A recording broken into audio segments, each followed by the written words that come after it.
Welcome to the 24-Hour Citizen Project. This is the third year that we've been converting citizens' ideas into real, tangible projects in the community.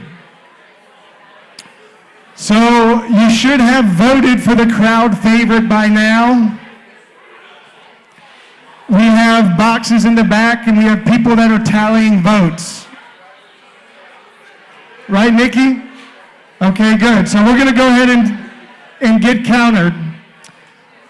For those that don't know me, my name is Butch Roussel. I'm one of the organizers of the 24-Hour Citizen Project.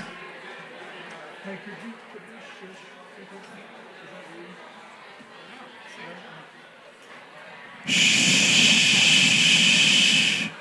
It's not rude to shush people, is it? Shh.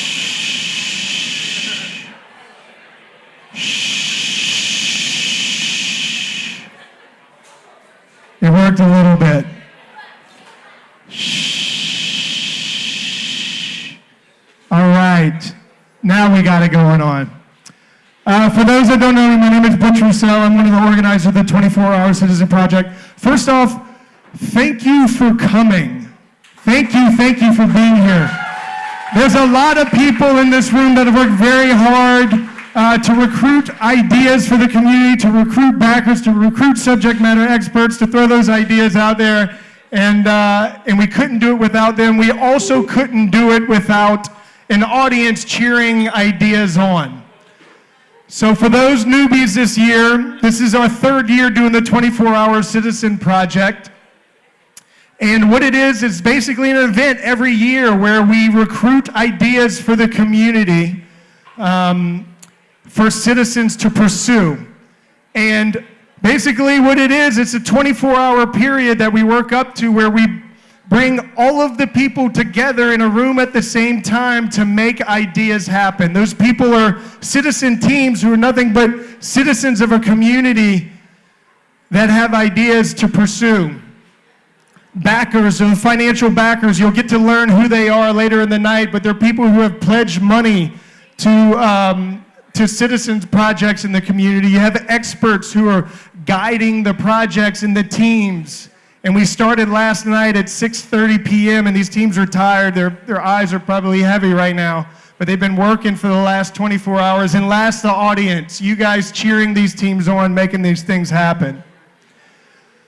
So what has the 24-Hour Citizen Project accomplished over the last 3 years? Well, I could tell you we've funded 10 projects totaling $80,000, and we've recruited 87 experts to help those citizen teams become a reality. So let's give them a round of applause.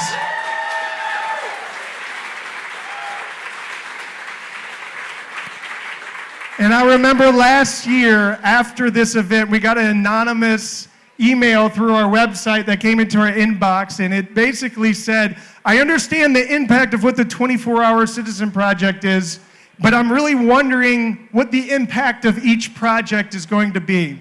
So what we did is we implemented a series called the Dear Community Series, which is nothing more than just letters from the projects that are funded to the 24-Hour Citizen Project organization, to our backers, and to the community, stating basically what they've been up to and how their funds are being done. And so I went through some of the Dear Community letters and I took some quotes. This is Danielle Morrow. She said, I've had some difficulties in recruiting volunteers and I hope in the future I could get a strong list of people that will help out. So it becomes a very personal relationship between the projects and the community where the projects get to communicate their needs. This is a quote from Ryan Cazares with Team Myberry from last year, talking about a new strategy to recruit instruments for his Myberry. This is Team Rain Garden showing a little bit of their humor in one of their Dear Community letters. And last but not least, this is a quote from Rodney Hess, who's with Crew to Kenai. Some of you may know him. And he said, when he wrote his last Dear Community letter, we did it. So it's a beautiful way that our projects are communicating with you, the community. So I offer it up to check it out. One other thing that we're doing is a series called Dear Community Live.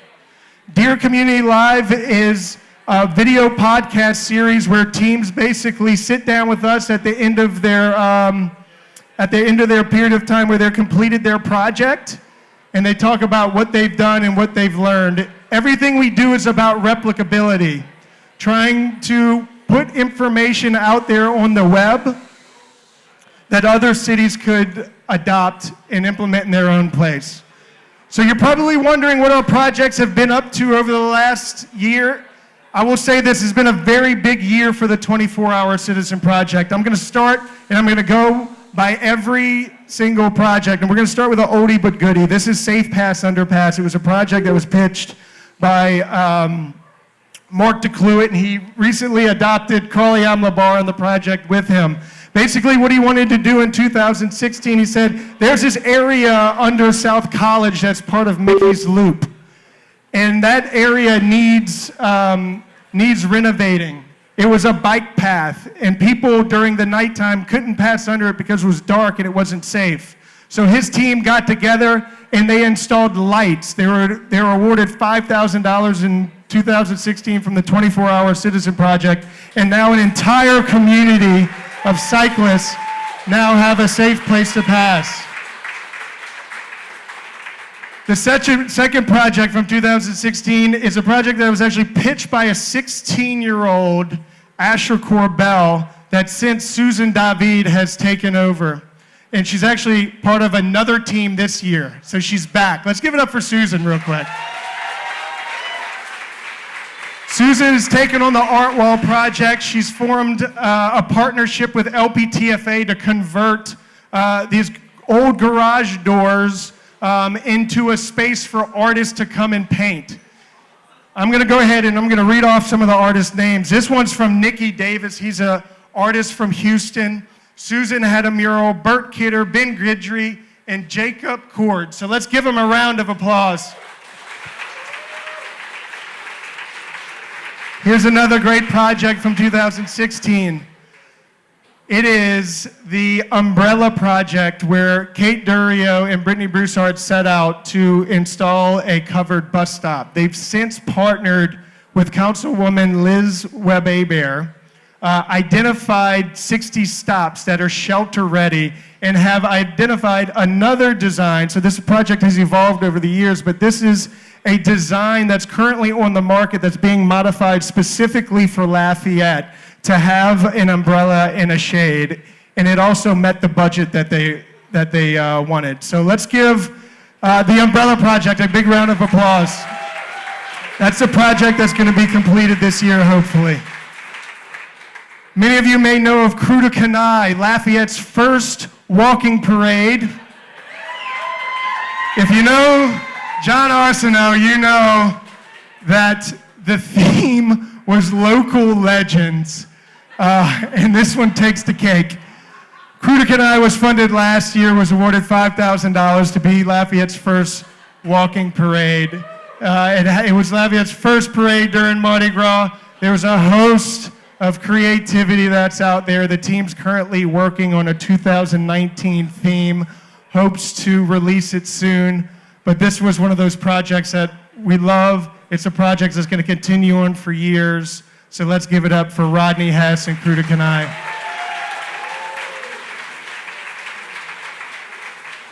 And then we have Danielle Morrow from Orlando, moved back to Lafayette. We met her at an idea exchange event, and she said, I have this idea to bring a pop-up theater for kids that we used to work on in Orlando. Do you think it would work? I said, hell yeah, come on, let's do it. So she partnered with New Hope Community Development into their summer program. She had 4 successful pop-up theaters where she worked with the kids. New Hope is inviting her back next year to implement the program to work with more kids. There's also a rumor about doing an adult pop-up theater in the next coming weeks. So that's another project that's going to live on for a while. Let's give Danielle a round of applause. And I swear we're almost done. I'm bragging a little bit because we have so many wonderful projects to share, but we're getting through them. This one's second to last. So Ryan Cazares, by the way, he was a citizen team last year, and this year he is a backer. Let's give it up for Ryan. We love when that happens. You heard that, teams? We love when that happens. Ryan had an idea that was actually formed in this bar during an idea exchange. He was sitting at a table right here. And he walked in, he said, look, I'm not really ready for my pitch, but I just came up with this idea on the way here. He said, I want to be able to go to a library or have kids in the community go to a library and check out an instrument in the same way that you would check out a book. So he and his team pitched the idea last year. They won the crowd favorite. They ran donation drives for instruments. They were awarded $5,000, and they launched their project last week. Within 1 week, all of the instruments were rented out. They had no instruments left in the musical instrument library. So if you have any spare instruments around your house, bring them to Ryan in the library. They'll gladly take them. But this is a project that I know is near and dear to Ryan's heart and the rest of his team that's been so amazing. I know it's going to live on for years. I know it's going to have an impact in the community. So let's give Ryan a big round of applause.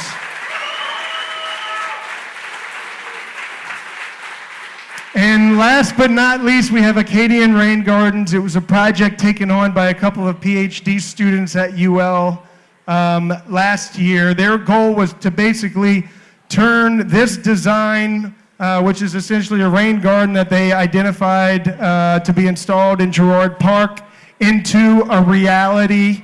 They also took this water fountain at LCG, turned into a rain garden as well, and has since been designing educational material to share and also partnering with other organizations in town to install rain gardens throughout the city. So let's give the rain garden team a round of applause as well. All right. Okay, so if you've been to the 24-Hour Citizen Project before, you know about the tunnel. We've made it very obvious right here. There's a couple of things that you need to know about the tunnel.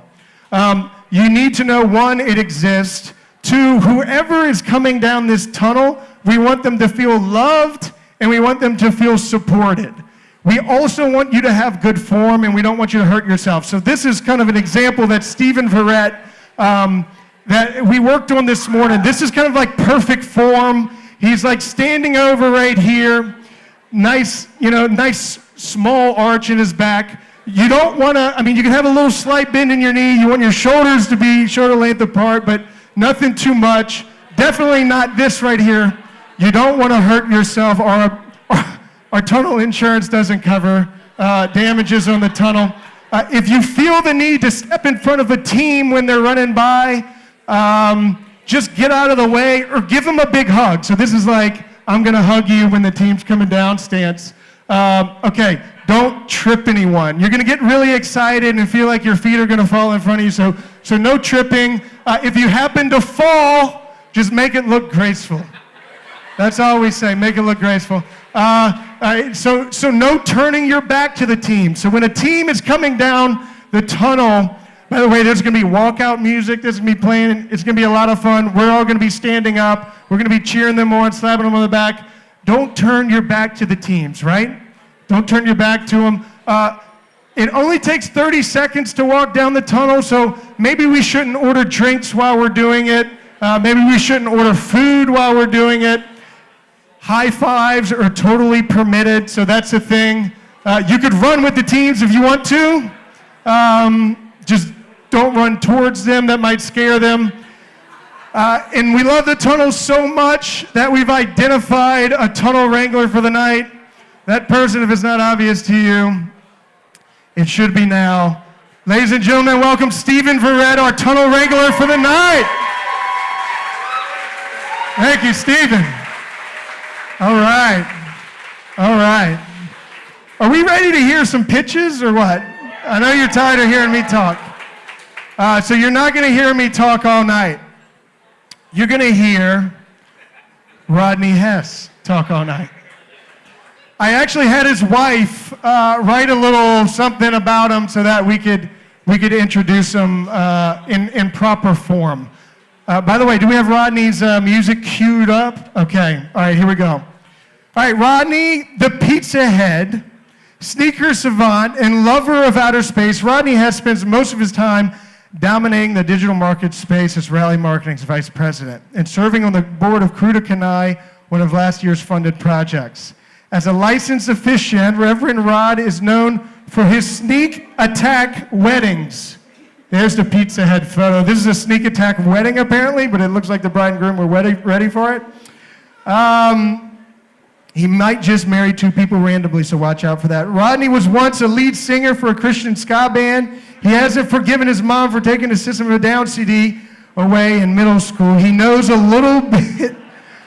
He knows a little bit about a lot, which makes him the best teammate for trivia. And he does a truly terrible Kermit the Frog impression. We might ask you to do it while you're up here.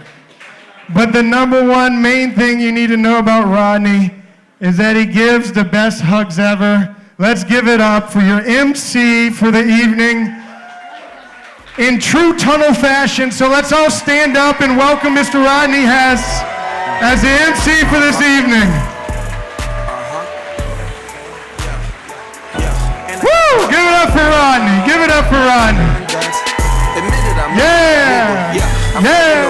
Yeah! Alien, I'm not your kind of people. Telepathic fan, watch how I read you. You ain't got. What's up, citizens? Thank you all for coming to the third 24-hour Citizens Project. I'm really excited to be a part of this year, as I was in a different way last year, as Butch mentioned. So one of the things that I really want to kick off with is, I'm about to introduce all the sponsors for this event and the backers for this event, but you guys can also have a hand in helping to support this event and the citizen teams. We are selling t-shirts. They're $20 a pop. They are super comfortable, very soft, and the proceeds from these t-shirts are going to go towards 100% the Citizens Choice team that we will be announcing very shortly. So please purchase a t-shirt, support this 24-hour Citizens Project. So now I want to go through some of the sponsors of this event. So I don't know what that was. There's InventureWorks, of course, Jefferson Street Pub, which is where we all are now. Opportunity Machine, Rally Marketing, it's my people. Lafayette Science Museum, Blake's in the house. We have Social Entertainment, Rev Coffee, and Generation Greta. All great people. So now, I want to introduce the people who are going to make all of these dreams come true tonight. So if I call your name, just please stand up, stay standing up until the very end, and we're going to recognize you guys. So Will Labar from CGI is a backer tonight. Woo! Woo! We have Meredith Johnson from Potenza.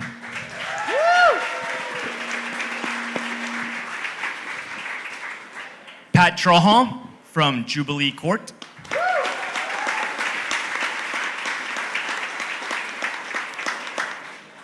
Cade Evans from Allen and Gooch.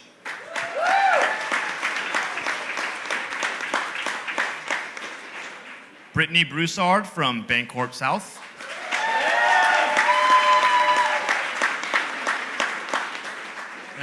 Butch mentioned this guy earlier, Ryan Cazares from Scott Eye Care, winner of last year for the Myberry. We have Lacey Maynor from Advantial Federal Credit Union.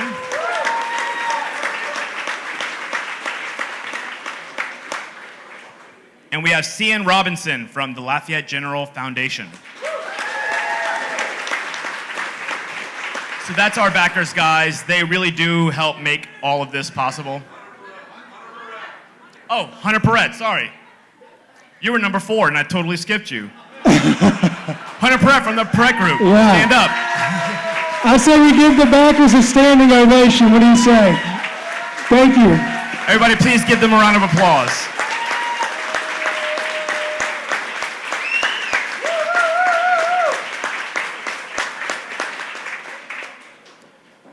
So now what we'd like to do is announce the crowd favorite, which people have been voting on all week long.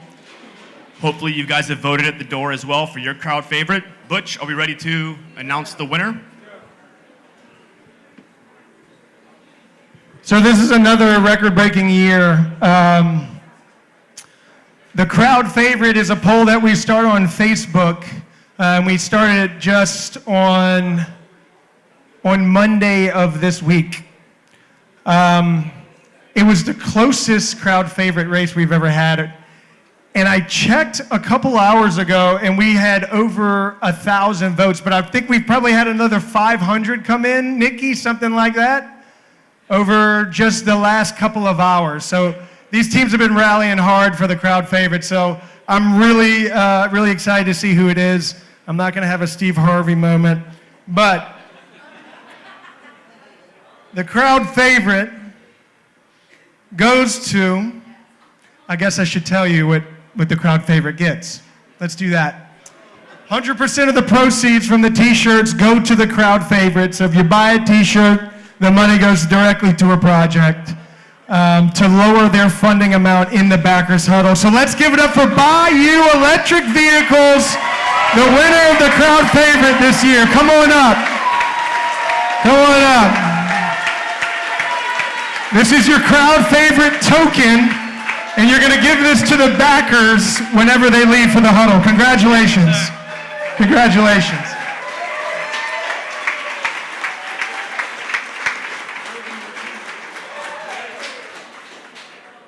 All right, now, this is the moment that you guys are all here for. We're going to go through all of the teams. I wanted to lay a few ground rules for the pitches. So each team is going to have 3 minutes to give their pitch. At the end of that 3 minutes, Destin Ortego from Opportunity Machine is going to help facilitate questions from the backers. The backers will have 4 minutes to have any of their questions answered. And then from there, once all of our pitches are done, the backers are then going to leave us for a little while, reconvene, and let us know who our winners are going to be. So, are you guys ready to hear the first presentation? Oh, yeah.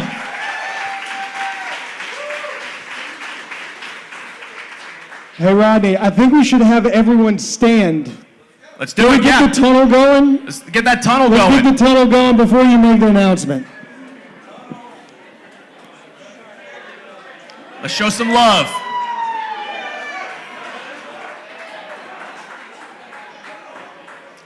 All right, first up, Anita Begno with Team Motivate the Vote.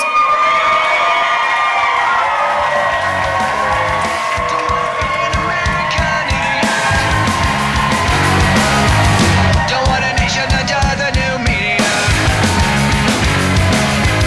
And can you hear the sound of hysteria? The subliminal mind fuck America. Hey guys. Hi guys, welcome. Thanks everyone for the awesome turnout tonight. My name is Anita Begno. I'm representing Team Motivate the Vote. What we're trying to do tonight is convince these backers that we need help to get the word out to increase voter turnout in Lafayette. What's the problem, you ask? 8% voter turnout on April 28th, 2018. And it's not even the lowest voter turnout in Lafayette history. In 2016, in April, voter turnout was 2.5%. Yeah. So what's our solution? We want to create an easy web application, a website, to do 3 things. What we want to do is create automated alerts so that folks can sign up, opt in for text alerts so that they can be reminded to vote. What we often hear is that people forgot to vote. They didn't vote because they forgot. And so we don't want to let that be an excuse. We also want to educate folks. We want to use the power of partnerships with organizations like Leadership Institute of Acadiana, the 705, news outlets, One Acadiana, and others who share information across the community with large amounts of people. And we want to educate people. So we're going to partner with the League of Women Voters to create nonpartisan information to get the word out about what's on the ballot and what a yes vote and a no vote would mean. The other thing we hear is people just don't go vote because they don't know what to vote for. They don't know what's on the ballot, and they're not aware of what issues are facing our community. And so we want to combat that through our website. Thirdly, we want to use crowdsourced accountability. Research shows that when folks know that others know if they voted or not, it can increase voter turnout. There's a study by the American Political Science Review that showed that in a community in Ohio, using crowdsourced accountability increased voter turnout by 8%. So if you think about it, we have an opportunity to increase voter turnout by 100% from the last voter turnout.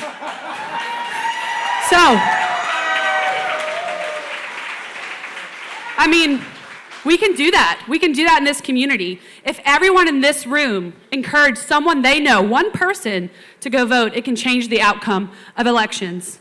What's at stake, you ask? Our community. Our community's future. There's tens of millions of dollars of taxes that are going to be on the ballot in November and December of this year. There's also changes to the city parish constitution in December. Huge changes in our community that will have impacts for generations to come. And so we want to encourage more than 8% to come out and vote on those issues. I'll leave you with this, 44 votes. That's how many votes Bruce Conk, my councilman, won by in 2015. 44 votes. So if everyone in this room convinced someone to go out and vote, it can change the outcome of elections. If Bruce wouldn't have won that election, we may not be having a community conversation about a split between our city and parish councils, and we may not understand the implications of the budget crisis that we are in as a parish. 44 votes. If we can use technology to change our community through encouraging people to vote, we can create a brighter future for kids like this one over here and the people who are going to live in this community now and into the future. So I'm asking backers, please consider backing our vote. You can see our breakout of our budget here. If you have any questions, I'm more than happy to answer them. All right, let's give it up for Anita.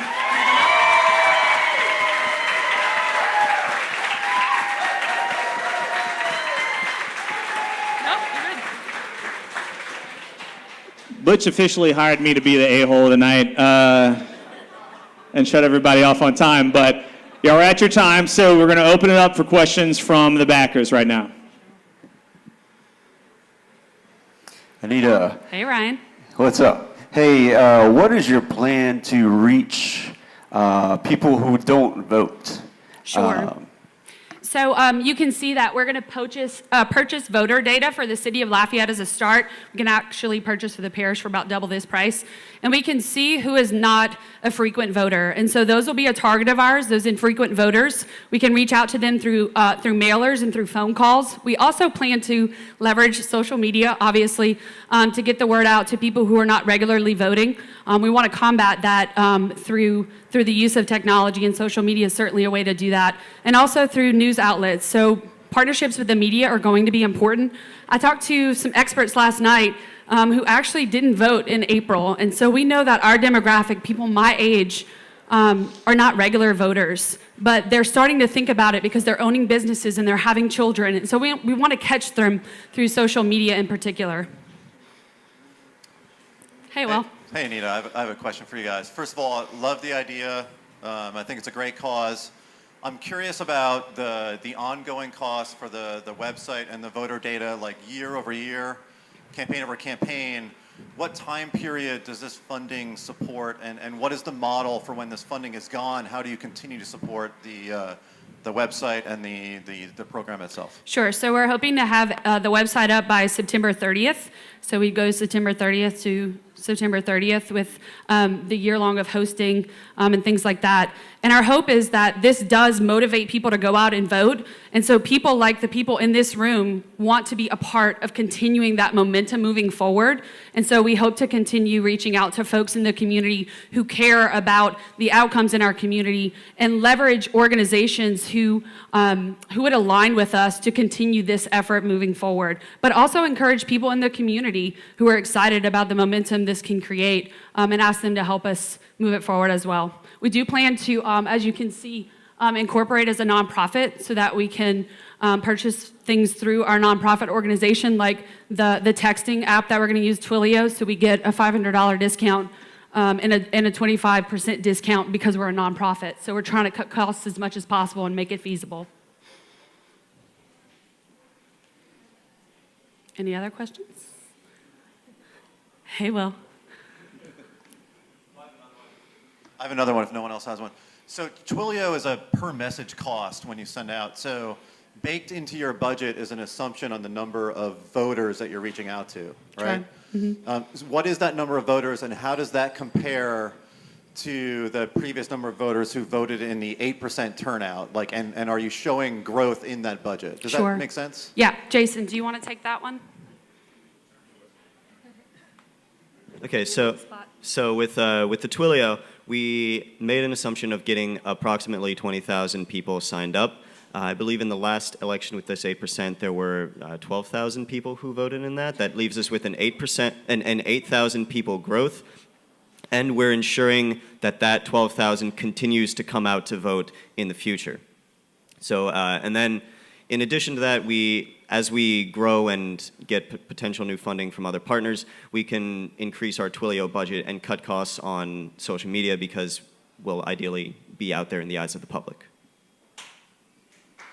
That's it. That's all the time we have for questions. Thanks, y'all. All right, y'all give it up for Anita Begno and Team Motivate the Vote.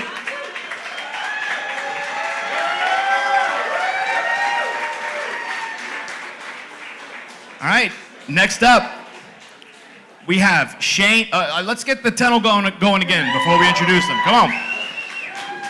Let's show them some love. All right, next up, Shane East from Team Freetown Family.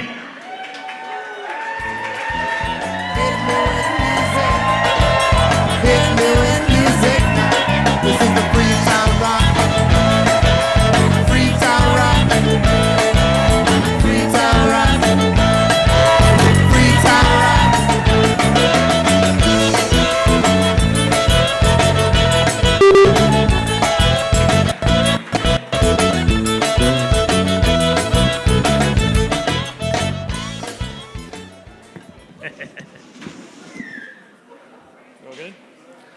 Good afternoon, everybody.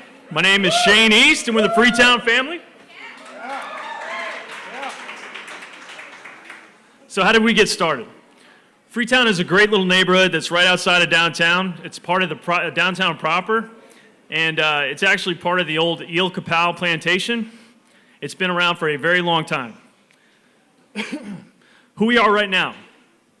So this is the actual Freetown, the neighborhood. Stretches between Johnson Street, Jefferson, Pinhook, and about Evangeline Thruway. As you can see from all the little smiley faces, there are tons of historical landmarks, tons of historical areas, music venues, art studios, and just all kinds of cool stuff in the neighborhood. The problem is that very few people in Lafayette know about it. So we're trying to get the word out about our neighborhood. So where are we going? We're trying to tap into that awareness of passion of place. Everybody that lives in Freetown really likes it, really thinks it's cool. Right? Who? Who lives in Freetown? Yeah, show of hands. Right? All right. So we're trying to, everybody lives there, obviously likes it, and we're trying to increase awareness about the neighborhood and about all the cool stuff that's there. The purpose is to attract more artists to the neighborhood, more businesses to the neighborhood, and there's a lot of mixed-use space. It's mixed-use zoning, and so we're trying to attract more of that same kind of business and atmosphere to the neighborhood. So how do we do it?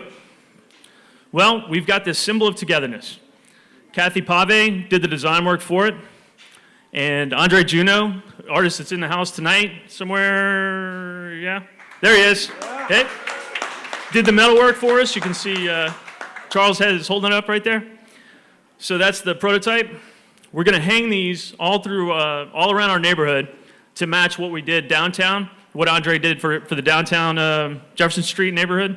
And basically, we're trying to push the message out from Jefferson out into the neighborhoods our neighborhood, and then some of the ones around. So the actual coterie symbol, it's the Sankofa bird. It's an African Ghana bird of freedom, and it basically looks into the future and into the past, and the point is to seize the opportunity. So the same signs that we have downtown, the sign's going to be two-sided and it's going to be a little bit bigger, and the idea is to brand our neighborhood and to show people about it. We'll have help from LCG and LUS to install them, so we don't have the cost of actually installing them.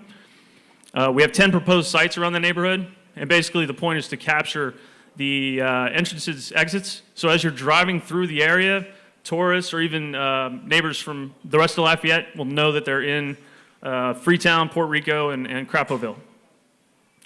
And then we hope to extend this out to the other neighborhoods that are also part of downtown development proper, including Laplace, Souvenir Heights, Macomb Vise. Anybody? Okay. Just quickly, the plan, basically it calls for about $2,000 and 7 months at a time. Got a few websites for you if you've got any questions about where we got the information and about the history. Let's give it up for Shane.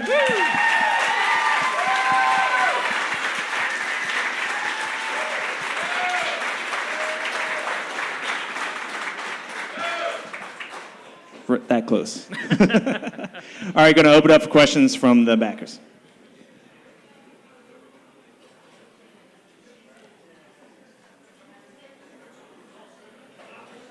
Anybody got any questions? No questions is a good sign. That means did a good job.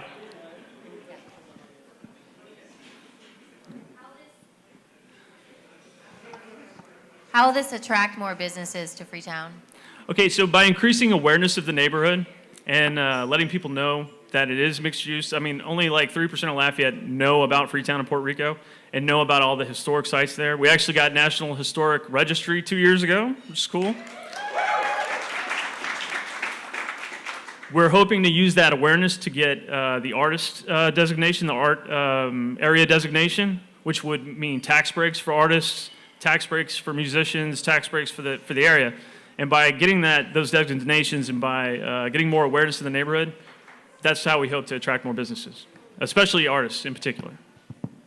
Can you describe a little bit more about what's happening in the seven-month time frame for me? Yeah, absolutely.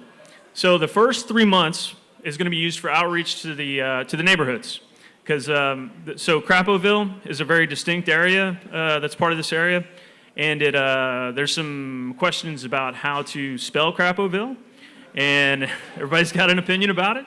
So LCG offered to actually handle the outreach into that neighborhood. They're going to do a free mailer for us and do a survey and get some of that information back to see if they actually want to be part of the process.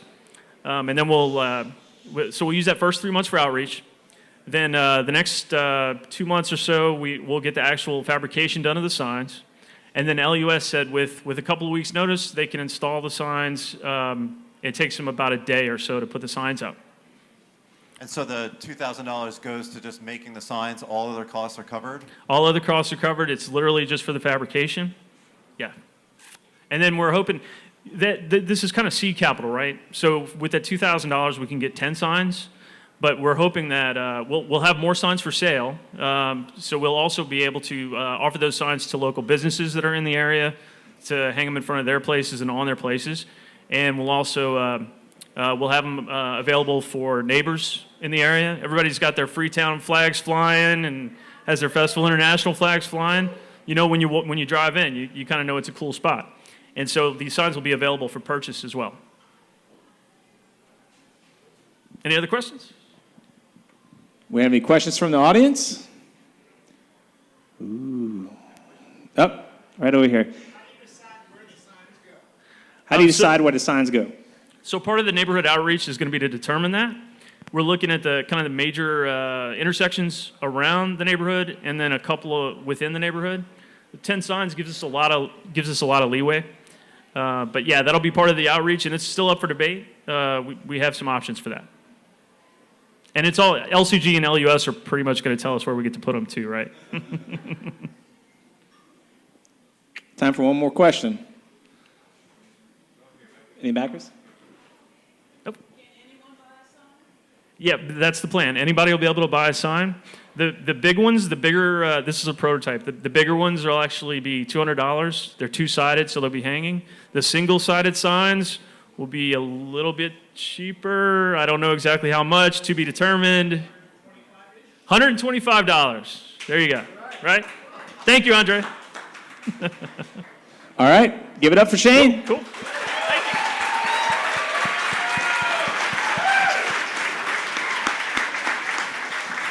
All right, thank you, Shane. So let's get this tunnel going again for our next presenter.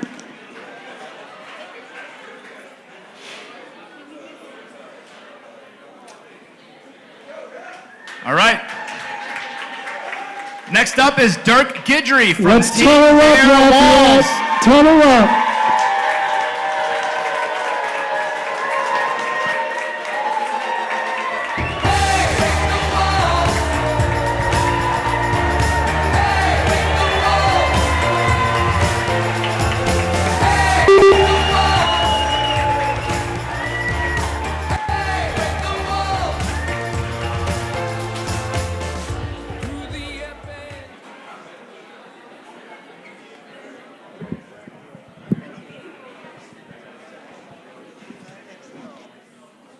How many of you have ever walked into a business and they were just plain bare walls? Whether you're an employee or a customer, how did that space leave you feeling when you left? Compared to how many times have you walked somewhere and you saw just beautiful artwork up in the business? So if you're a business owner, how do you get this artwork? Do you think you could afford it? Also, how do you get in touch with the artists? So on the other side of the spectrum, if you're an artist, how do you get into these businesses? You may be trying to move inventory and nothing's selling. So you may be demoralized a little bit. It happens. But, you know, we don't want artists to relocate. We want to keep the artists here in the community. So I'd like to introduce you to the Bare Walls Project, operated through Basin Arch, which is a nonprofit organization. With this, we are creating a platform that is going to merge businesses and artists together to create a subscription program that puts artwork in businesses. The benefits of having artwork hanging, rotating, evolving is amazing. Forbes just did an article that art in the workspace helps businesses address challenges such as reducing stress and also increasing creativity. Okay? Plus, the perks of having artwork in your lobby for clients is beautiful. So, us with the Bare Walls team will come in, install the artwork, rotate the artwork every 3 months. So every 3 months there's a rotation that you get fresh new artwork in your space. And for the artists, they will get residual income based off of the subscription. So then they could go buy some more supplies, paint more paintings, and fill up more bare walls. In this process, we are creating a database of artists in the community for everyone to access, no matter if you're a business owner or not. Whether if it's residential or not, you all will be able to access this, okay? So, and I think that that's beautiful. And it's also self-sustaining. So this business will only grow and grow month to month, year to year. And then we're hoping, starting in Lafayette, and it's gonna expand into outer areas and go who knows how far, okay? So what we're asking for your support is $2,200, and that will help us launch this program this fall. We already have an opportunity at the Opportunity Machine to showcase what the arts are about in our community and put it on any wall. Because what we're trying to do is eliminate every bare wall in the community. I'd like to open it up to the questions.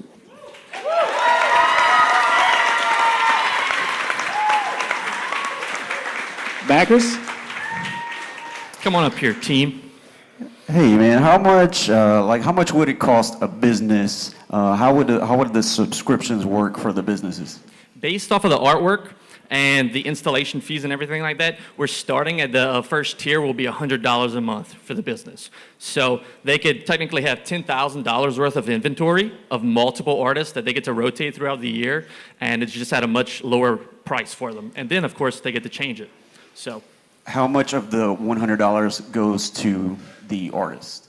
The artists, we're splitting it 50-50 with the artists. 50 goes to the admin through the Bare Walls program, and then the other 50% is divided, whether it's a solo show by the artists or multiple artists, the 50% of that contract fee goes toward that. And most of our team, guess who they are? They're artists, so it gives more incentive to buy more supplies, to create more work, to not be demoralized. So, who values or appraises the art, and how do you handle the insurance situation with the art that travels on the exchange program? So the artists are actually the ones who decide how they want to price their work, because we are accepting all walks of artists, emerging, early career, mid-level, professional, and they'll be the ones pricing it and bringing us the works that they want to be able to show. So based off of that will be the sell points, but the tiers stay the same through the rental.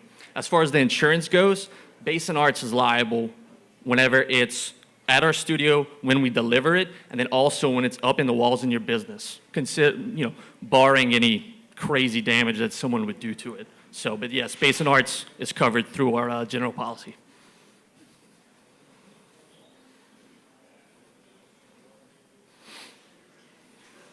Do the business owners get to choose what artist goes and get options on what art goes in their business, or do you guys decide what goes in? The beauty of this program, the businesses can be as hands-on or off as they like to be.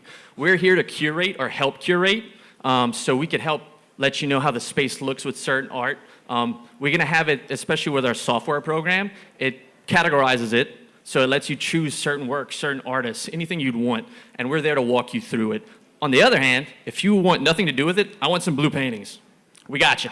So we'll have that, we'll curate it ourselves, and again, we install it and hang it for you, and then rotate it.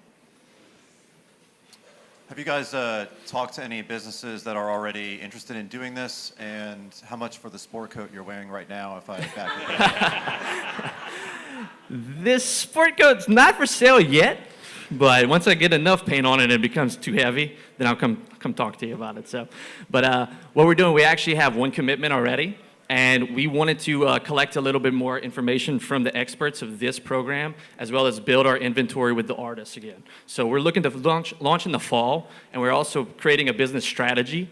And again, the first 5 businesses we're looking at having a discounted rate for them to be on board with this. So, all right, time for one more question. So if the art is sold while it's in the business, do you guys make commission off of it, or do all the proceeds go to the artist? And is it advertised that it's listed for sale?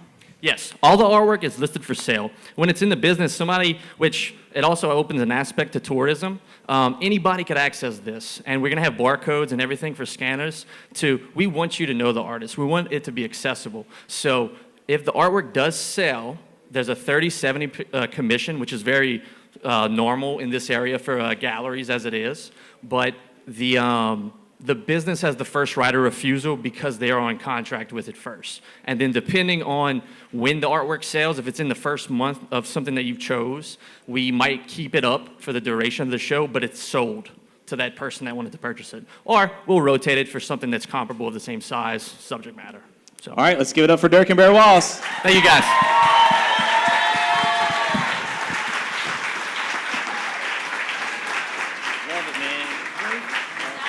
All right, thank you, Dirk. Might need y'all to come do that in my house. So let's get up. Get up and let's form the tunnel for our next team. Show them some love.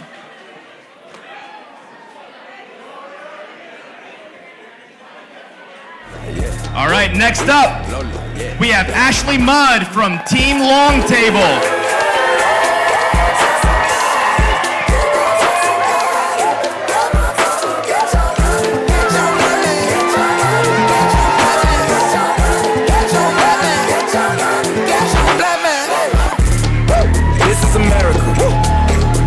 Slipping now. Don't catch you slipping now. Look what I'm whipping now. This is America. Don't catch you slipping now. Don't catch you slipping now.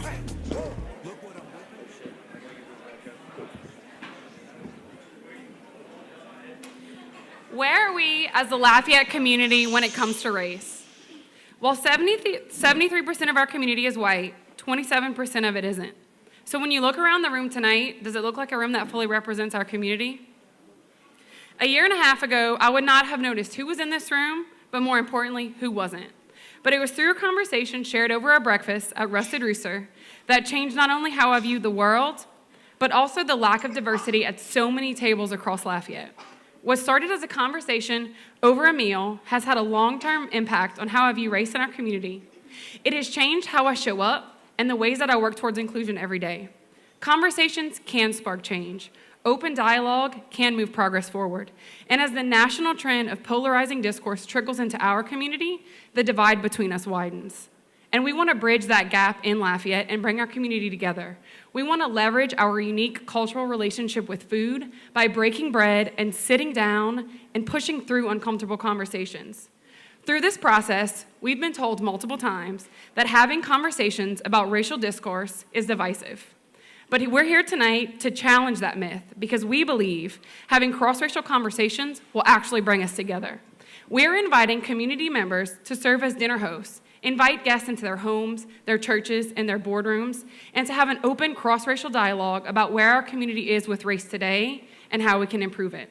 In 1 week in February, our hosts will hold 25 unique cross-racial catalyst conversations over dinner.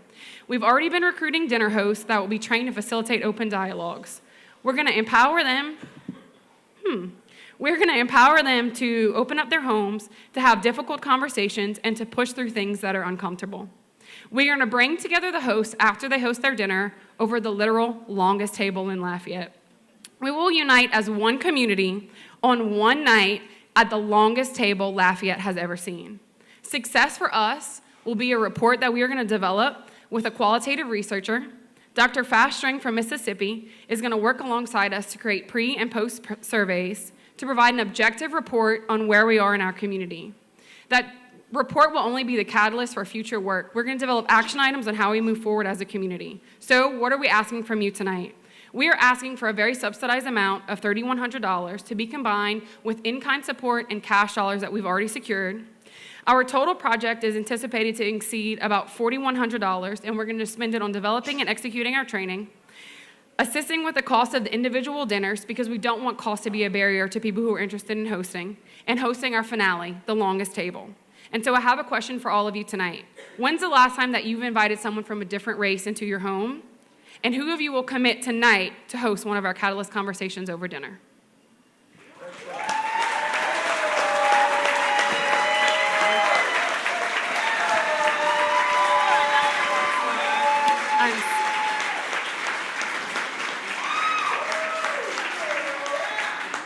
Backers?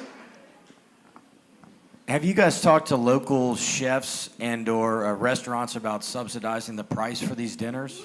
Yep, that's a great question, Hunter. We don't want cost to be a barrier for people, so we've done two things. We've got a lot of soft commitments from hosts that are willing to fully fund their dinner so that any money we receive can be set aside for people who truly need it. And we're actually working on a list of grocery stores and restaurants that are owned by minority business owners who can help subsidize some of the cost of the meals. Okay, last thing before my wife gets here. We'll do the first dinner, okay? Thank you, Hunter. Thank you.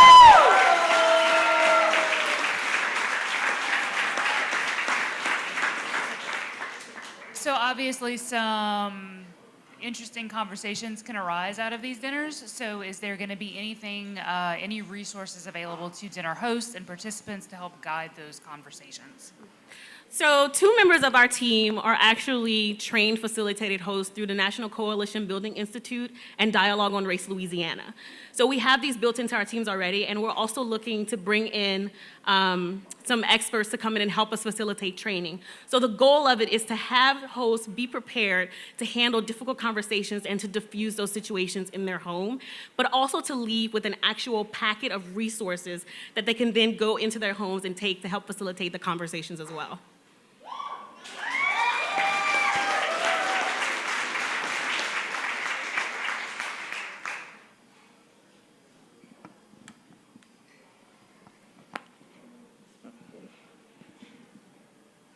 Where is the longest table going to be? Well, You should I'm ask happy Pat. that you've asked that. We are currently working with some potential partners downtown. We think that with downtown as the core of our community, and in reality, one of the most integrated parts of our community, that downtown would be the great place to host it. We're looking at possibly using one of our parks, or maybe closing a street and literally building the longest table and having over 250 people join in for one dinner. Thank you.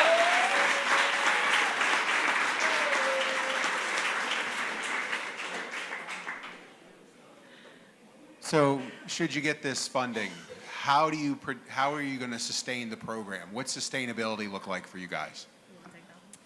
Yeah, so we wanted to make sure that we were using your money to its fullest extent, and so we have 2 deliverables that at minimum we'll be able to provide to the community. So the toolkit and the training that we develop will be scalable and be able to reproduce at pretty low cost using free facilities in our community.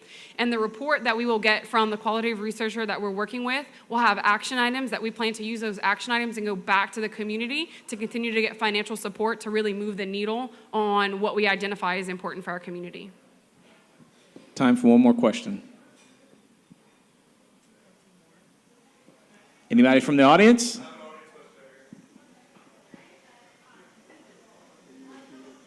I'll repeat it after you say it. What is it?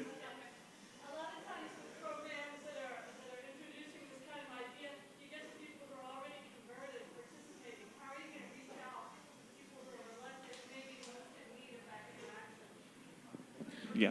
So her question, if I can reiterate it, was how do you get people who are reluctant to have these types of conversations to come and host a dinner or to come and attend a dinner? So one of the reasons that we actually created this idea was about 18 months ago, our team, we have a local organization called Conversation Starters. And we've already been having public dialogue around cross-racial issues here in Lafayette. But what we've noticed is that some people were reluctant to have that conversation publicly. So because Lafayette already has a shared culture around food, our idea was to leverage that and bring people into spaces where they're already comfortable, that's a shared and safe space for them. So what we've been talking about doing is, number one, equipping our hosts to be able to handle it is the most important thing for us. But number two, for someone who doesn't feel comfortable hosting their own dinner conversation on their own, our goal is to pair them with someone else they already know, that already has a relationship, where they already have trust, but they identify in 2 different social circles, and get them each to invite a group of their friends over for dinner. So that's one of the ways we look to combat your question that you just asked us. Let's give it up for Ashley Scara and the longest table. Thank you.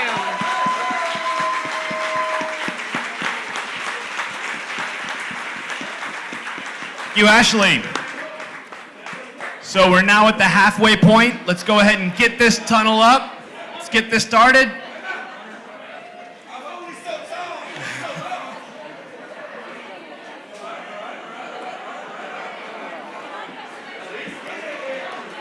So I already want to be best friends with our next presenter, Alex Poetic Soul Johnson. And I've been stressing so much. I don't know what to do. What should I do? What can I do? Locked up like a cage round. Aggressive as a volcano. I used to be in poverty. Now people just think I'm infamous. Untamed.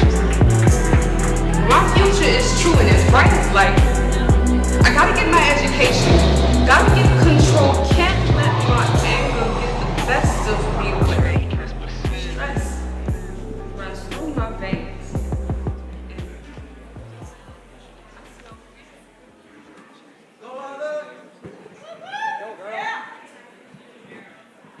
When I hear click clack, I think about my life. I'm hungry as a pit bull, and money is like food. You never know how much you're gonna get, and I've been stressing so much, I don't know what to do. What should I do? What can I do? These are the first few lines of the poem Eyes of the Sun, written by youth incarcerated in the Lafayette Parish Juvenile Detention Home. The class consisted of about 30 students, usually from rival neighborhoods. We had a lot of conflicts in class sometimes, and it was just a dynamic experience working with youth from this at-risk environment, coming together to create this poem with our goal being that when you focus on your education and being positive, you can and will be successful in overcoming your obstacles. we will install a mural of the Eyes of the Sun poem. Uh-oh, the clicker is not working. Where am I pointing it? There? It's still not working. Uh-oh, technical difficulties, guys, I'm sorry. I say that God made us, and we're not perfect. We made technology. What'd you expect?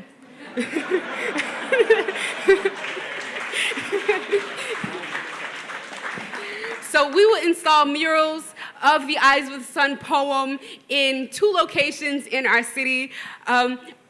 We want to empower our youth as much as I can and uplift them and encouraging them that, yes, when you focus on your education and being positive, you can and will be successful. Despite their differences in class, these students came together and created this poem. Installing this mural celebrates our youth, employs local artists, and engages our community in revitalizing the neighborhoods. So we have confirmation from Mesh's Donuts on Willow Street and Martin Luther King Center to install these wonderful pieces of art. We will paint around the brick of the facility and this back wall next to, I don't know if you guys know, but Mesh's actually has a community garden. So we'll be painting that wall. And the first 3 panels on Martin Luther King Center's building near the pool. And we'll make an art corridor from request of Martin Luther King Center that is also visible from Willow Street. But these are some images of art in other places, engage with organizations engaging their communities and creating pieces of art to motivate. This is actually on the left in DC, in a low-income area, and it's of Gandhi, and positive, motivating their community. I had a few questions about the poem being written on the wall and if it would be, something that we can read if it was too long. Well, this is the Emancipation Proclamation. And while I was in DC for a poetry conference, it inspired me that yes, we can paint this poem on the wall. The Emancipation Proclamation is actually 5 pages long on legal paper. And so I don't know if you guys have been, but this is on both sides of the room in the memorial. So we definitely will have enough space. But we want to make sure that we're encouraging our youth and uplifting our community. This is a very sustainable, engaging project, and we'll have workshops to engage the community to help us design the art, just like we did with the poem in class. The students each contributed their best line to prove that, hey, I can do this as well, and I can focus and channel my emotions into creative expression using poetry. So our wonderful sponsoring nonprofit is Festival of Words, who also works with their community. And we've broken down our project into quarters. We'll be planning in the fall and have our workshops with the members in the community at Mesh's and MOK in the winter, and we'll be designing the mural that will have that final draft and then have our reveal party and recap with the community. So I hope you guys, if you guys have any questions, please let me know.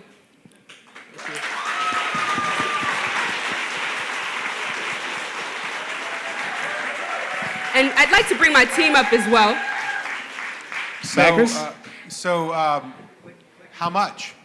We are asking $3,000 to cover our expenses for our paint supplies and to ensure our artists are paid. And we will be working with, as a mentorship with our lead artist, Justin Robinson. Susan David will be assisting in the project and installing the mural, and a few volunteers from Freetown Studios. And we've spoken with Basin Arts as well. So you're talking paints, you're talking supplies and artists then? Correct. 3,000. Supplies and artists, yes. Let's say you get funded and these walls get painted. Is there any plan to do more later on? Yes, we are actually we're in partnership with Martin Luther King. They asked that we expand the project inside the facility. So we'll be hosting more workshops with the youth in the community to build more art to paint inside the facility. I've also spoken with LCG, Parks and Rec, about Domain Center and Thomas Park. And a personal goal of mine, I feel it needs some support, is New Iberia. So once we're done with these projects in Lafayette, we'll reach out to New Iberia and see if we can find a space there to work with their community as well. Yes. We thank you. We think it's important that we engage our community in building these dynamic pieces of art that are also impacting and addressing certain issues. I have another idea for one of our workshops is having a workshop for people impacted by the flood. We did flood relief through my organization, Lyrically Inclined, and we use poetry to motivate our community while handing out supplies. So we'd like to have a workshop that targets people impacted by the flood, and then we can have a mural referencing that as well. Thank you. Question from the audience? Just one more thing from here. Like, not a question, but just a plug for your TED Talk. Like Thank the you. creation of this poem was amazing. If you haven't watched it, go check it out. Thank It's you. an amazing story. Thank you. Thank you. Thank you. Thank you. And also please, the students, they wrote the poem, they edited the poem, they directed the performance, and directed the video, all while incarcerated. So there is a YouTube video, it's Eyes of the Sun Lafayette. So just YouTube it and see what they created. It's amazing. All right, let's give it up Thank for you, Alex guys. and her team. Blessings.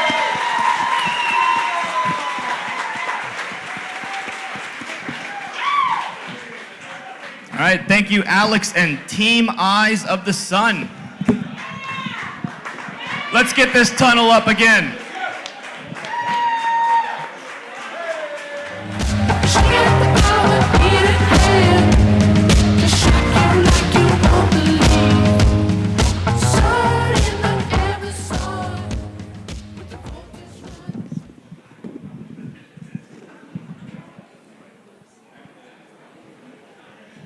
So how many people here tonight want to get an electric vehicle for their next car? Woo! Right here too. So when you're driving around Lafayette, where are you planning on charging that? That's exactly what this pitch is about tonight. Lafayette is about 5 years behind on their electric vehicle infrastructure. So electric cars are growing in popularity. These are how they're sold throughout the United States each year. And this trend is expected to grow exponentially over the next year. 20 car manufacturers right now offer a plug-in electric vehicle. So the cars are there, people. We need the infrastructure to match it. So in Louisiana, we've already adapted some infrastructure in different cities. So here's some cities that already have it. New Orleans, Baton Rouge, Shreveport, they may be expected, but Alexandria, Monroe, even Eunice beat us to the punch on electric vehicle charging stations, okay? Vinton, I don't even know where Vinton is, but if I need a charging station, I'll go there. Okay, so this is not the image we want to project as Lafayette. We want to be a progressive city with a tech industry here, and electric vehicle charging stations are part of that. Scott, Louisiana already has, they're getting installs at their public library. They're getting 4 of them, and they're doing that for free through Tesla's initiative program. Breaux Bridge, through a similar initiative program, they've gotten 5 at the Walmart right off of I-10. So Lafayette, we got to get up to spec on this. So here's 3 benefits why we want electric vehicle charging stations in Lafayette. 1, we want to increase public awareness about electric vehicles. We want to get rid of all the misconceptions that are slowing the adaptation of electric vehicles. 2, we want to reduce something called range anxiety. This is going to make it easier for electric vehicle drivers to own electric vehicles in Lafayette. 3 is enable long-range distance driving. Okay, newsflash, we're right in between New Orleans and Houston. They already have infrastructures and they have electric vehicle drivers. People who are commuting with electric vehicles in between those 2 cities, we want them to stop off here in Lafayette, get a charge, shop at our stores, and eat at our restaurants, which leads to my 3rd point. The electric vehicle charging stations will attract customers and tourism into Lafayette. So here's our proposed plan. Over the summer, we've got estimates across the city for a couple different charging stations, and we found a good approximate estimate is about $2,500. That will definitely get us 1. So that's our minimum ask. Our next ask is going to be the Beau Soleil home at UL. This is a location that's conveniently located for both UL students and park goers. And the best part is UL has offered a match if we get an electric vehicle charging station there. So we get 2 for the price of 1. And then our maximum ask from 24 Hour Citizen Project is to get $5,000. We'll be able to install 2 at that and then still get that match. Okay, so I just want to thank 24 Hour Citizen Project for offering this opportunity to do this. I want to ask the backers to ask any questions, and anyone interested in this subject, please join the Lafayette Electrical discussion on Facebook, and we have an ongoing discussion about this every day, basically. Thank you, everybody.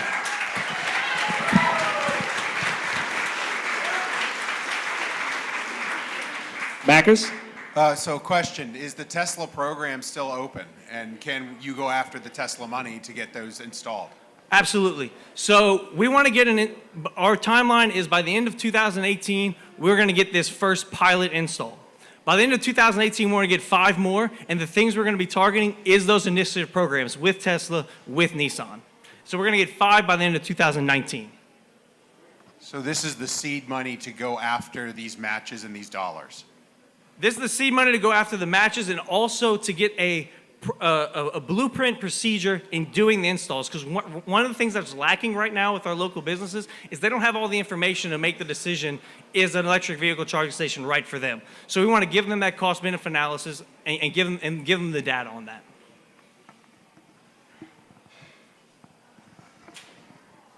Hey, Jeff, go for it, Will. I was curious if you have any like economic development impact numbers of bringing stations into a community and like what the result may be. Those are hard numbers to get. Right now, I'll say that we have an existing community for electric vehicles. People are driving Teslas and Nissan Leafs and Priuses on the road right now. There's also an electric vehicle taxi company in Lafayette. So all those people will be using the electric vehicle charging stations, but we're going to work with dealerships, utilities companies, and the local government in order to spur more development towards electric vehicles. Jeff, I talked to you a little bit earlier, but can you explain to everyone the benefits of having an electric vehicle? So the benefits of having an electric vehicle is, one, it's environmentally friendly. That's the appeal to most people.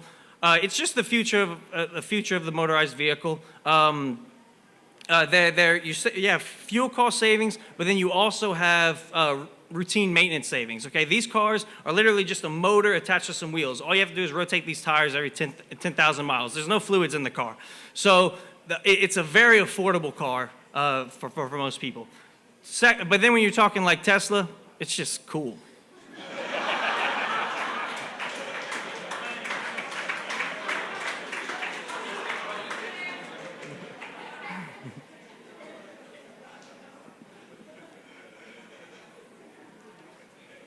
Question from the audience?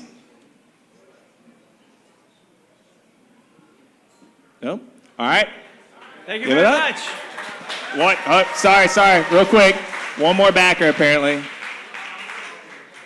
Sorry, and this is because I don't know and I need to be educated. Okay. Right, so you pull up, you're charging your vehicle, who's paying for the electricity? So if you put it at a private business, the private business will be paying for electricity. If it's at a public space, the government's going to be paying for the electricity.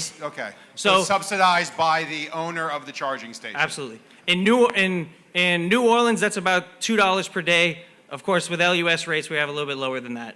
And we're expecting a little bit lower than that. All right, let's give it up.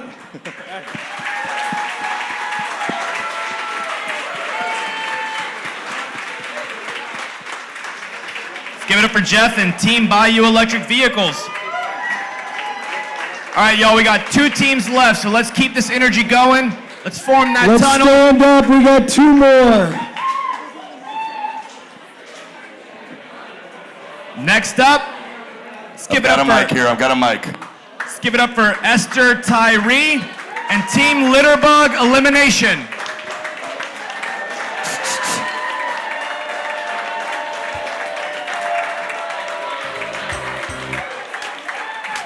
We got litterbugs,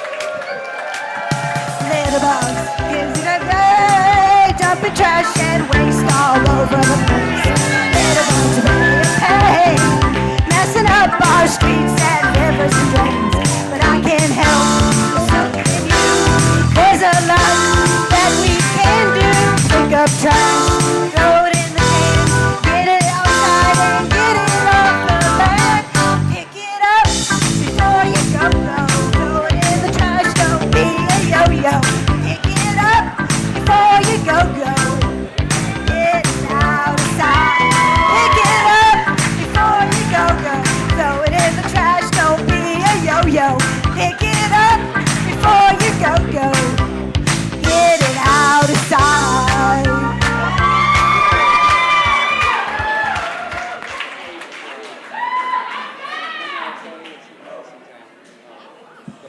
Y'all missed the funnest part because you couldn't hear it. All right. What'd I do with my stuff? So, we're going to try. There's a huge problem with Lafayette, well, in Louisiana. Most of you know that we've been designated the trashiest state. And my teammate, Skyra, informed me that Louisiana spends $40 million taxpayer dollars a year on litter abatement, education, and enforcement. Where have we gotten with that? That translates to $1.8 million here locally. I was probably at Downtown Live or something and noticed all the trash cans, and yet there's trash right there.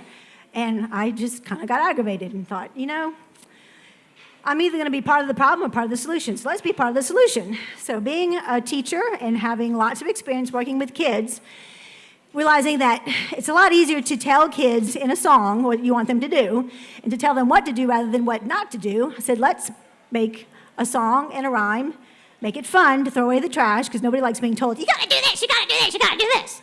So we have an idea to make a video that will use the song. Hold that, Greg. And you can go ahead and show the first clip. The earth is sick and has lots of allergies, but the trash can has none. Throw your trash. You throw your trash. Get it off the land and throw it in the can. You throw your trash. You throw your trash. Throw it in the can and keep it off the land. I hope all of you hear that at 3 o'clock in the morning. I hope all of you hear that at 3 o'clock in the morning, the way my brain does. Anyway, so that is going to be sort of the jingle behind it. We're going to have a mixed group of kids in different areas. Go to the next slide. Next one. Showing wait, that's not a flower, that's trash. And we'll be saying, some of these things just don't belong here. Next slide. So we'll have kids then going around and finding the things that are trash and putting it in the trash can and keeping it off the land. And there's a part of walking down the street, there's trash at your feet, pick it up, throw it in the can. There's if you're floating down the bayou, if you're in the car. So we have segments that we're going to show in the video. And then we're going to make it fun, because obviously you have to have fun and it has to be a competition.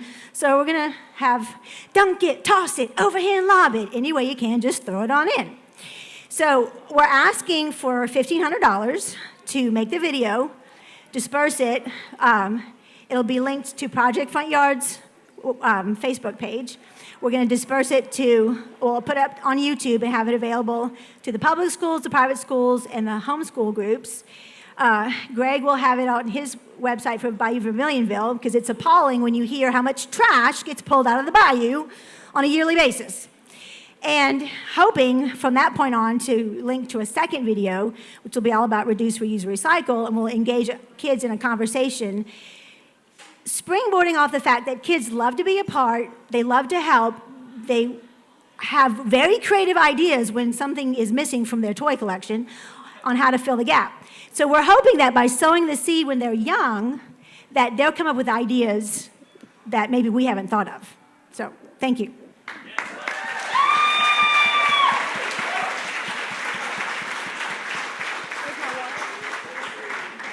Backers? Thanks, Greg, for being my water bearer. Any questions from the backers of the audience? So how much you're asking for, and where's the money going to be going? $1,500 for the filming, the editing, and the marketing. We're going to do some PSAs through radio and AOC and TV. And then Skyra, who's part of Project Front Yard, was telling me about Roxy Raccoon. So we're hoping to maybe collate some fun educational things like coloring sheets and, again, just facilitating this conversation about why trash should go in the can and not out the window or out of your hand on the ground or wherever you are.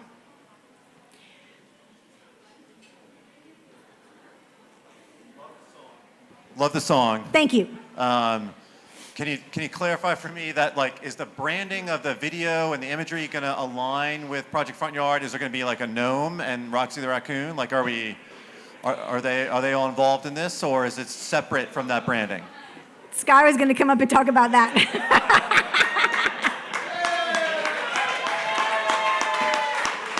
Because I only found out about Roxy Raccoon today, so my brain's already thinking about how to incorporate her into our video.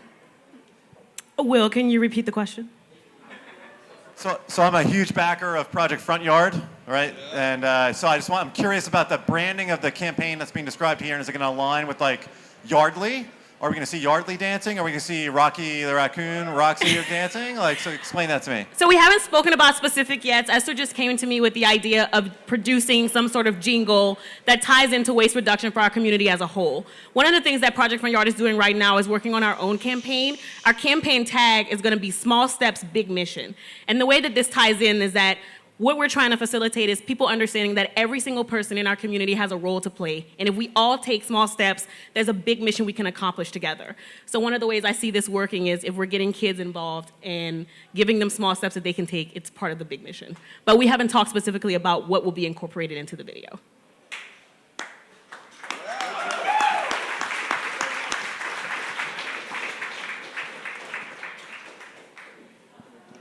Any more questions? We have time for one more. They're all mesmerized. Audience? If I said Right here? sing along. Go ahead, which question?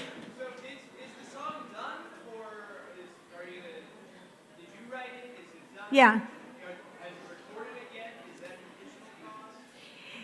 I have lots of complimentary studio time with most of the recording studios in town, so we're thinking that that's not going to be a big deal to record, and most of that will do and separate the audio from the video, so that shouldn't be a part of the fee. All right, let's give it up.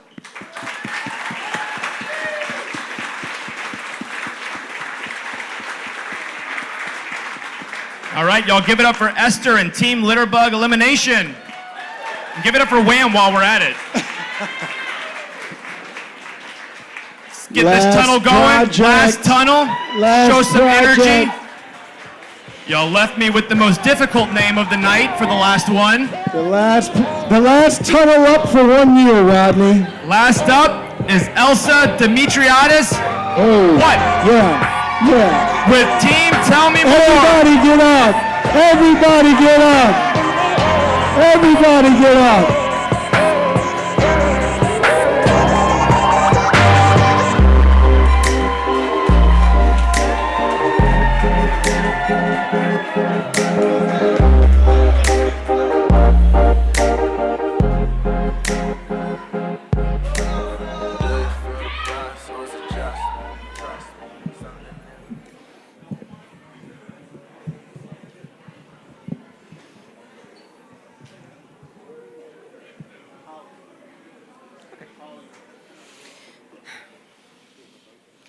This is our letter carrier, Bridget.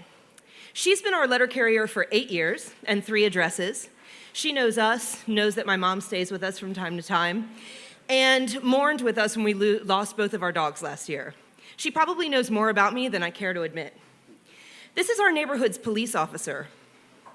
Society and community policing has, because of a number of circumstances, evolved to one where people do not know their area's assigned law enforcement officers.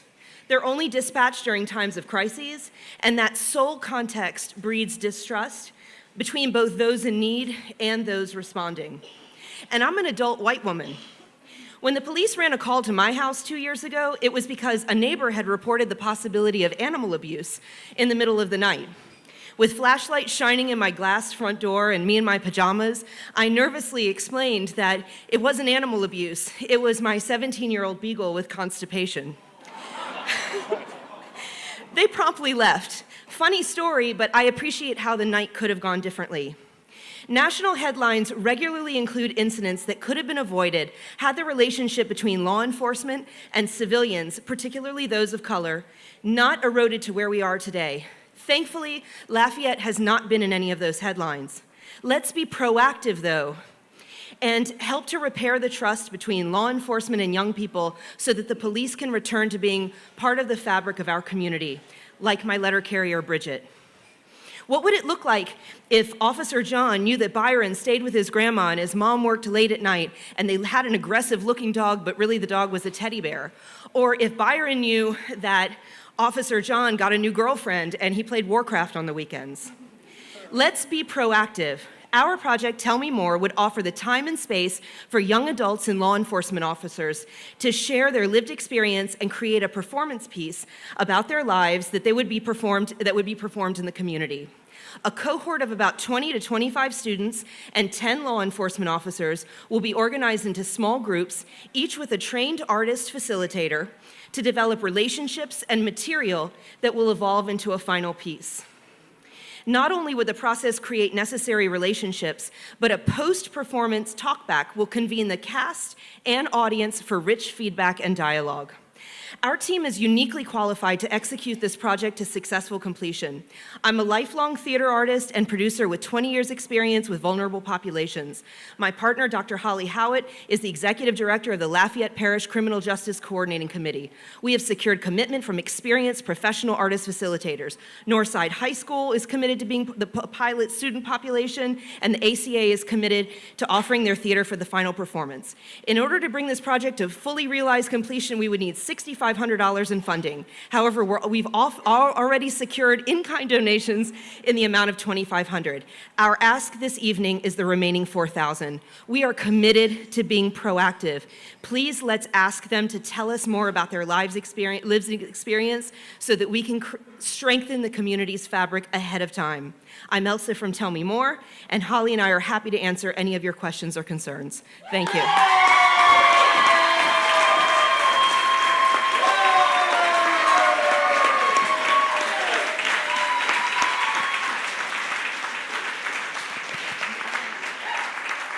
Backers. When you get to the final performance, does this plan to be a free event to the public or a ticketed event, or what are your plans? Absolutely a free event. There shouldn't be any barrier to having this conversation. So I'm a huge fan of this idea. I have a recommend, like maybe a question for consideration. Like the fact that the final performance occurs at the ACA strikes me as a little bit like of a cognitive dissonance about the fact that this is about having the conversation in your community. Have you given any thought to taking the performance and putting it out into the neighborhoods where these interactions occur? So what we're talking about doing is doing final performances, full dress rehearsals at Northside High School, so that parents, people who, like you said, any barrier of geography or transportation, that would be handled in that manner. Elsa, the 4,000 ask. Yes. What's the breakdown for it? What is it going to? Okay, so we need 6 artist facilitators who are trained in also holding space and being comfortable with difficult conversations. And so that's 3,000. 500, the ACA has asked us to provide a security guard and a technical person. Everything else they're covering for us. And 300 for printed materials and 200 for refreshments during the process because, you know, they're teens.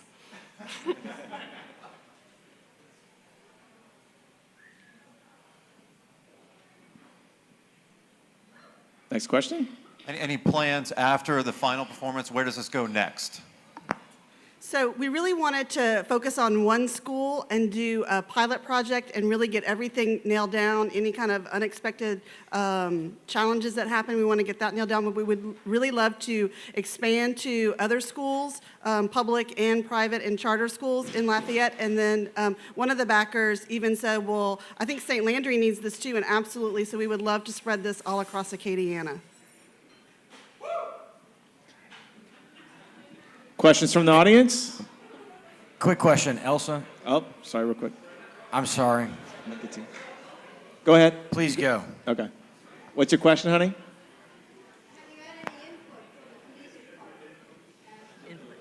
Yes, and actually we have Deputy Chief Reggie Thomas here in the house tonight.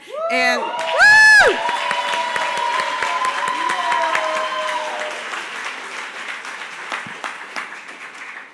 I work closely with him and law enforcement officers, the sheriff's office, and other municipalities, but Reggie really stepped up really immediately. Lafayette Police Department really embraces the philosophy of community-oriented policing, and this is right in line with the way that Lafayette Police Department and really all law enforcement agencies in Lafayette Parish want to go. Last question from the backers. Do law enforcement agencies have outreach dollars like in their typical budget to be able to facilitate these things? So if you form a relationship with Youngsville, Broussard, St. Landry Parish, other sheriff's offices, can they help subsidize the project? I'm not familiar with every municipality's budget, but I know the Lafayette Police Department definitely does, as well as the Sheriff's Office. The Lafayette Police Department does community walks at least once a quarter where they're going out with law enforcement officers into the neighborhoods just to meet and greet. Can I add on to that?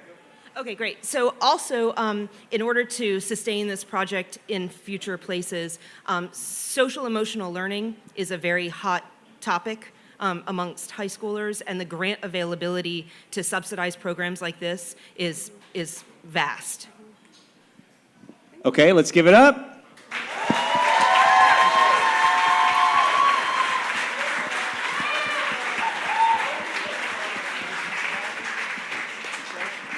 All right. Thank you, Elsa and team Tell Me More. So let's give it up one more time for all of our teams.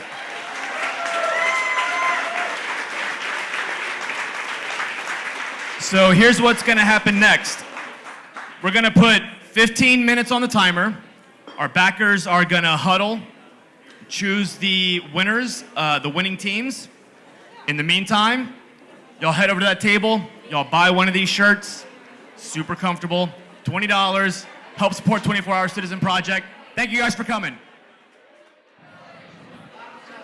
But I like this tunnel. Let's get more people. I see a couple people. No, you don't want to be involved.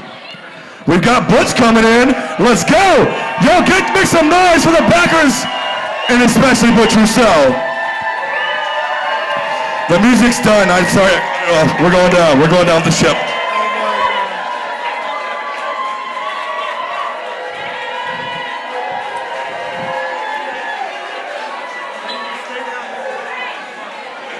Let's give it up for the backers. Let's give it up for the backers.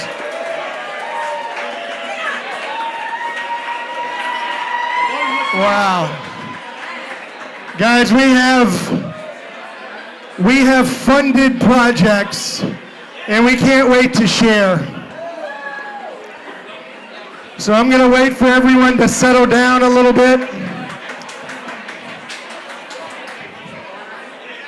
I also want all of the project team leaders to come. How can we fit everyone? Let's see. Project team leaders, come over here. I need all the team leaders. Yeah, you can have a beer. All right, line up. And your teammates could be on standby. Hey guys. And seriously, let's give one last humongous round of applause for these amazing teams.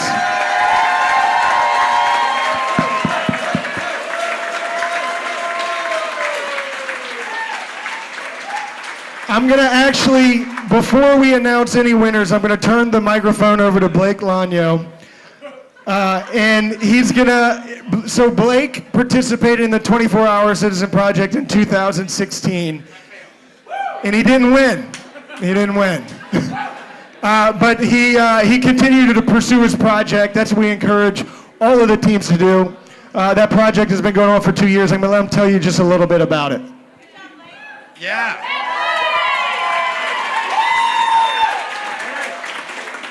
So I was part of a project called Lafayette Emojis, or Laugh Emoji.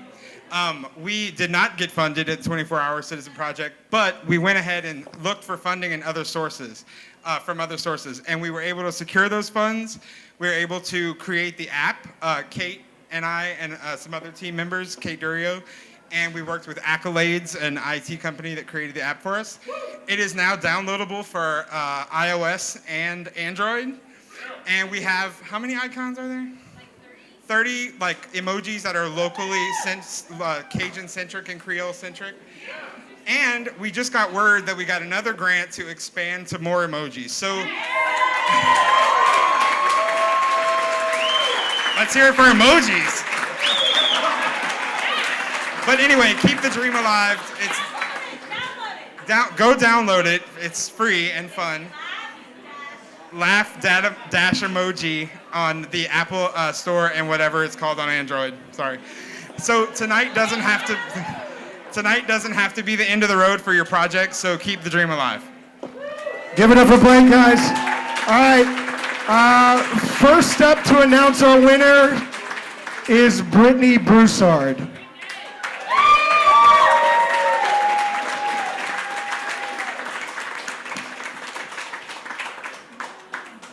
So the first project that we funded was Bare Walls.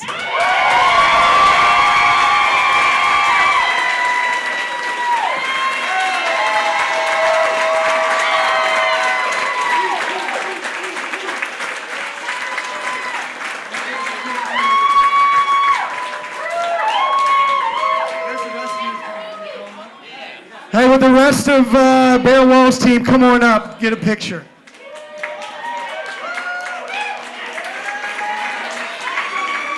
Congratulations.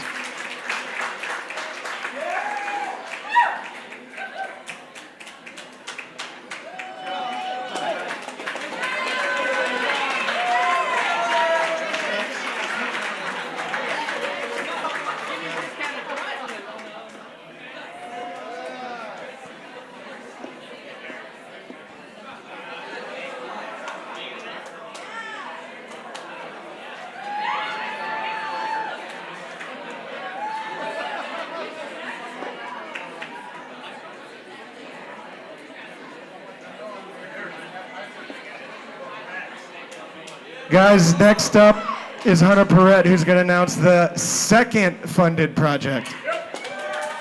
Okay, this project I think ranked the highest, probably ranked the highest because we saw a need for it first to do the first two locations, but in several public buildings throughout the city. We're very excited to announce a winner, Eyes of the Sun.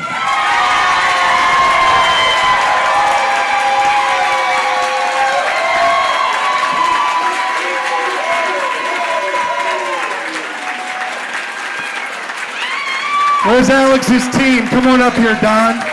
Come on up here, Don. Dana, where's Justin? Get on up. Congratulations, guys. Congratulations.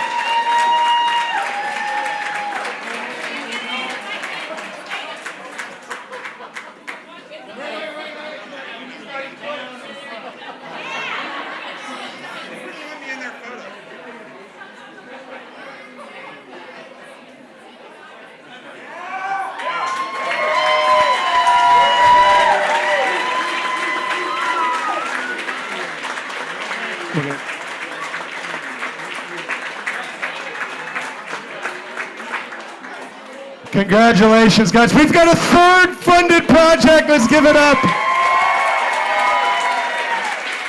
And Kate Evans is going to announce this one. All right, so this one I think appealed to us because it brings together two groups of people that unfortunately when we hear a lot about them together, it's in a negative fashion. It's less advantaged youth and law enforcement. This actually brings together less advantaged youth and law enforcement and has them coming together in making art. I mean, it presses all of the buttons. Elsa and your team, tell me more.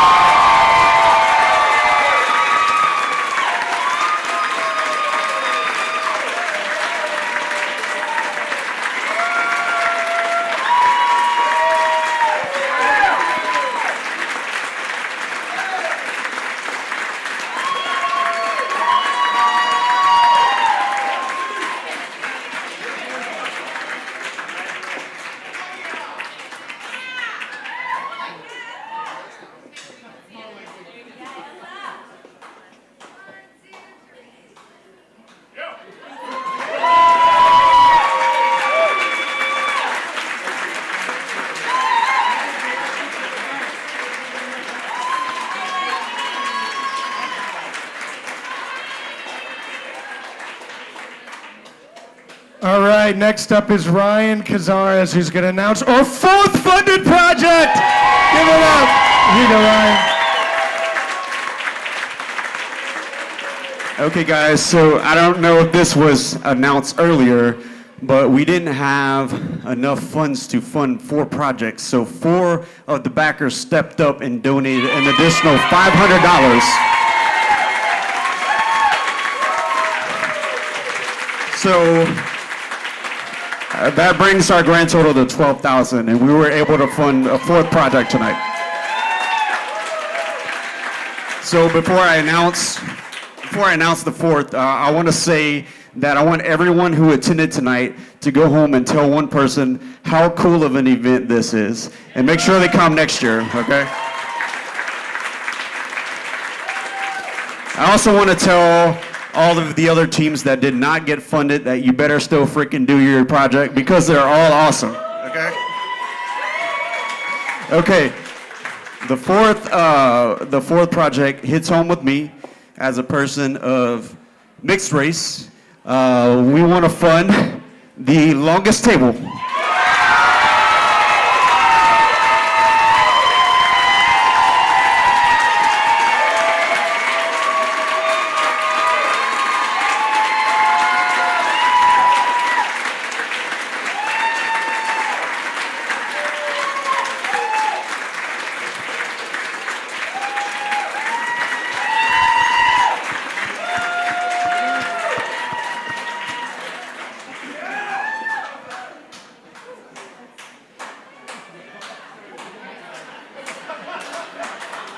Thank you, guys. Let's give it up for all the projects. Hey, before we leave, we have one last thing to do. I want everyone who is on a organizing committee, a selection committee, an outreach committee, a volunteer, I want you to come up to the stage right now. There are so many people who have worked very, very hard to put this event on. So let's bring them all up, and we're going to give them a huge round of applause. Thank you, guys. We couldn't do this event without you.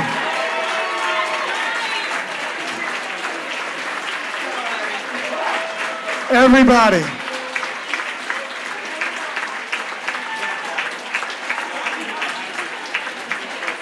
So here's how the rest of the night is going to go.